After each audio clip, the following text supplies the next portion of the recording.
Margaret Ellen Porter had lived 62 years without asking much from life.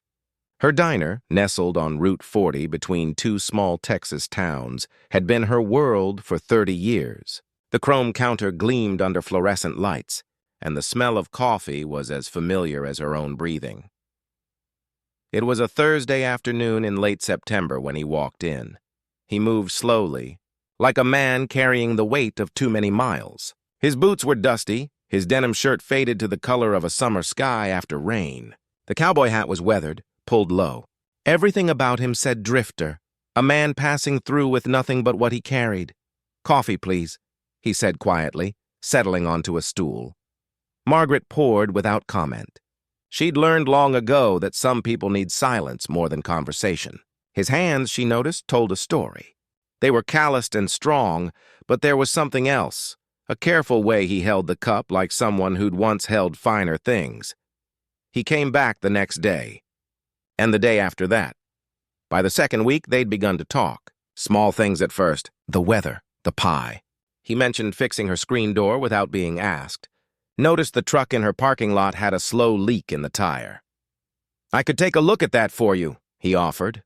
"I couldn't pay you much," Margaret said honestly. Didn't ask for payment. His name was Thomas McKendrick. He never said where he came from, and Margaret didn't press. She understood something about him that younger folks might have missed. He was a man carrying grief the way some people carry photographs. Close and constant. Thomas started showing up earlier, staying later. He'd fix things around the diner, replace a light fixture, oil the hinges on the pantry door. Small acts of kindness that asked nothing in return.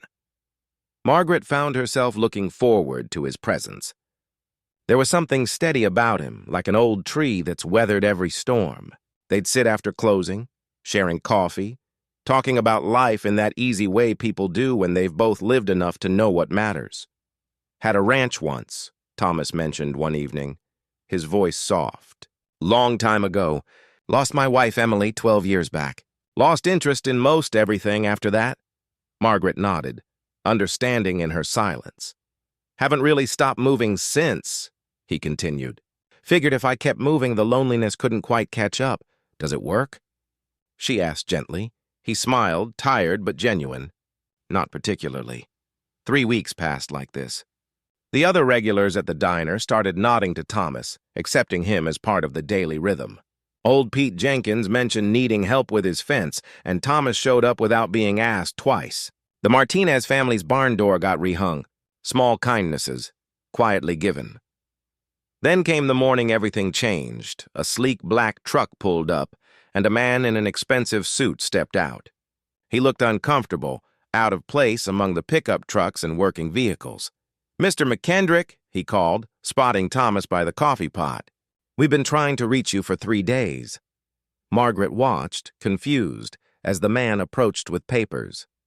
"Sir, we need your signature on the cattle auction contracts." And the oil company called again about the mineral rights on the western sections. "Also, the foundation board needs decisions on this year's charitable—" "Not now, David," Thomas said quietly. "But, sir, these properties—" "I said not now." The man left. But the silence he left behind was heavy with questions.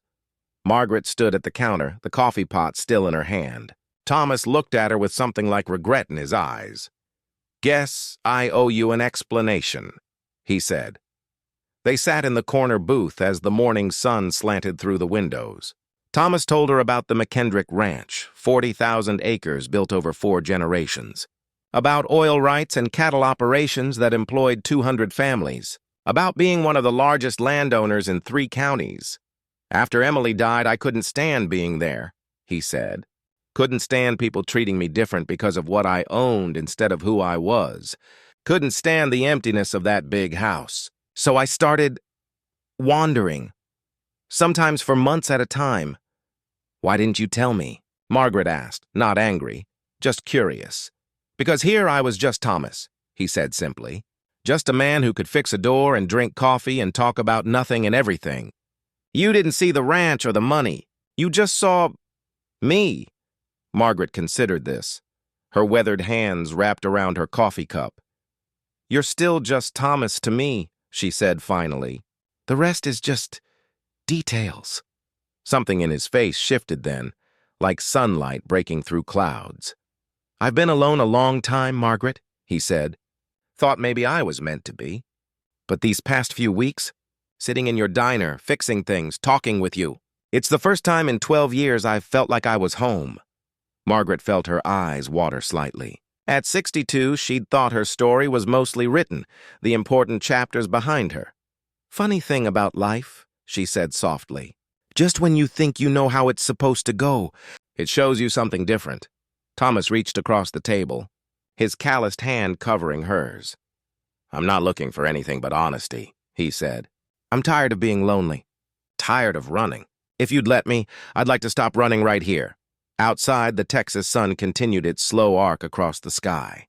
Inside the diner, two people who'd both lived full lives discovered something they'd both forgotten: that the heart doesn't retire, doesn't stop hoping, doesn't give up on the possibility of connection. "I make a terrible pot roast," Margaret said, smiling through her tears. "But I make excellent coffee." "Good coffee's worth more than gold," Thomas replied. They sat there as the lunch rush began. Two souls who'd found each other not through grand gestures or dramatic moments, but through the quiet accumulation of small kindnesses, honest conversation,